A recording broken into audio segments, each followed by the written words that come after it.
Hello friends, welcome back to our channel. దేశ రాజధానిలో జరిగిన ఒక పుస్తకావిష్కరణ కార్యక్రమంలో ఈ ప్రాంతంలో భారతదేశం రౌడీగా ఉందా అనే ప్రశ్నకు విదేశాంగ మంత్రి ఎస్ జైశంకర్ ఘాటుగా బదిలిస్తూ పెద్ద రౌడీలు చేయరని అన్నారు. పొరుగువారు ఆపదలో ఉన్నప్పుడు $4.5 బిలియన్ సహాయాన్ని అందించండి.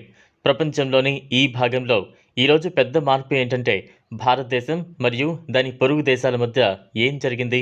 మీరు భారతదేశాన్ని ఒక పెద్ద రౌడీగా భావించారని మీరు చెప్పినప్పుడు, మీకు తెలుసా పొరుగు దేశాలు ఉన్నప్పుడు పెద్ద రౌడీలు $4.5 బిలియన్ అందించరు, ఇబ్బందుల్లో ఉన్నారు. కోవిడ్ డౌన్లో ఉన్నప్పుడు పెద్ద రౌడీలు ఇతర దేశాలకు వ్యాక్సిన్లను సరఫరా చేయరు లేదా ఆహార డిమాండ్లు లేదా ఇంధన డిమాండ్లు లేదా ఎరువుల డిమాండ్లకు ప్రతిస్పందించడానికి వారి సొంత నిబంధనలకు మినహాయింపులు ఇవ్వరు. ఎందుకంటే ప్రపంచంలోని ఇతర ప్రాంతాల్లో జరిగిన కొన్ని యుద్ధం వారి జీవితాలను క్లిష్టతరం చేసింది. ఆదివారం జరిగిన కార్యక్రమంలో జైశంకర్ ఇలా అన్నారు.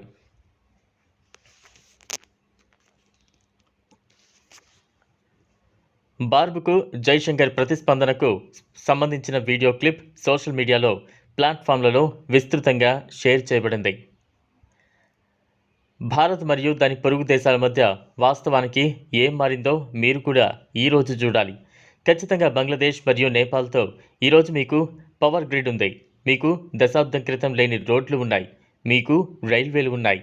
దశాబ్దం క్రితం లేదు. జల మార్గాల వినియోగం ఉంది. భారతీయ వ్యాపారులు బంగ్లాదేశ్లోని ఓడరేవులను జాతీయ ట్రీట్మెంట్ ప్రాతిపదికన ఉపయోగించుకుంటాయి అని జైశంకర్ తెలిపారు. భారతదేశం మరియు దాని పొరుగు దేశాల మధ్య కనెక్టివిటీని మెరుగుపరచడానికి చేపట్టిన పనిని నొక్కి చెప్పిన జైశంకర్ నేపాల్, శ్రీలంక, భూటాన్, బంగ్లాదేశ్ మరియు మాల్దీవులతో వాణిజ్యం, పెట్టుబడులు మరియు ప్రయాణాలు గణనీయంగా పెరిగాయని అన్నారు. ఈరోజు కనెక్టివిటీలో పైకి క్రిందికి కదిలే వ్యక్తుల పరిమాణం, అక్కడ ఉన్న వాణిజ్య పరిమాణం, అక్కడ ఉన్న పెట్టుబడులు, వాస్తవానికి ఇది చాలా మంచి కథ. నేపాల్ మరియు బంగ్లాదేశ్తో మాత్రమే కాదు, శ్రీలంకతో పాటు మాల్దీవులతో కూడా చెబుతాను అని జైశంకర్ శనివారం పుస్తకావిష్కరణ కార్యక్రమంలో పేర్కొన్నారు. మరియు భూటాన్, నా ఉద్దేశం వారు స్థిరంగా బలమైన భాగస్వామ్యులుగా ఉన్నందున నేను వారిని కోల్పోకూడదనుకుంటున్నాను. కాబట్టి పొరుగున ఉన్న మా సమస్య చాలా నిజాయితీగా ఒక దేశానికి సంబంధించింది మరియు దౌత్యంలో మీరు ఎల్లప్పుడూ పట్టుకుంటూ ఉంటారు. అవును, సరే, అలాగే ఉండండి. మరియు భవిష్యత్తు ఏంటో ఎవరికి ఒకరోజు తెలుసు అని ఆశిస్తున్నారు అని అన్నారాయన. విదేశాంగ విధాన విషయాలలో సగటు వ్యక్తి చురుకుగా పాల్గొనడం చాలా అవసరమని జైశంకర్ నొక్కి చెప్పారు. ఖచ్చితంగా భారతీయులందరూ విదేశాంగ విధానంపై ఎక్కువ ఆసక్తి చూపాల్సిన అవసరం ఉంది. ఇది ప్రపంచవ్యాప్తంగా చాలా సాధారణం. ఒక నమ్మకం ఉంది. విదేశాంగ విధానం అనేది సంక్లిష్టమైన, నిగూఢమైన విషయం. అది కొంతమంది వ్యక్తులతో వ్యవహరించడానికి వదిలివేయాలి. ఇది పూర్తిగా కొంత సమర్థన లేకుండా కాదు. కానీ నాకు సగటు వ్యక్తి పాల్గొనడం, విదేశాంగ విధానంపై ఎక్కువ శ్రద్ధ పెట్టడం ఎందుకు ముఖ్యమో చూపించే అనేక సంఘటనలు జరిగాయి.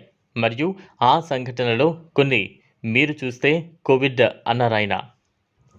కోవిడ్-19 మహమ్మారి సమయంలో స్నేహపూర్వక పొరుగువారు మరియు ప్రపంచ భాగస్వామ్యుల పట్ల భారత్ యొక్క అవుట్ రీచ్ను ప్రేరేపిస్తూ ఆ సమయంలో జరిగిన అపూర్వమైన సంఘటనలు ప్రపంచం మిమ్మల్ని ఒంటరిగా వదలకూడదని ఎలా నిర్ణయించుకున్నాయో చూపాయని ఆయన అన్నారు. మీరు భారతదేశంలోని ఏదో ఒక మారుమూల ప్రాంతంలో ఉన్నట్లయితే ప్రపంచంపై ఎటువంటి ఆసక్తి లేకుండా ఉన్నారని కోవిడ్ చూపించింది. ప్రపంచం మిమ్మల్ని ఒంటరిగా వదలకూడదని నిర్ణయించుకుంది. ప్రపంచం వాస్తవానికి మీ గుమ్మంలోకి ప్రవేశించింది. కాబట్టి ప్రపంచం ఉంది అనే ఆలోచన మరియు ఒక ఇల్లు ఉంది. దానిని మన వెనుక ఉంచడం మాకు అవసరం అని అతను చెప్పారు. చూసారు కదా ఫ్రెండ్స్, ఇది వాళ్ళ వీడియో. ఈ వీడియో కనుక మీకు నచ్చినట్లయితే లైక్ చేయండి, షేర్ చేయండి, ఛానల్ను సబ్స్క్రైబ్ చేసుకోండి. Thanks for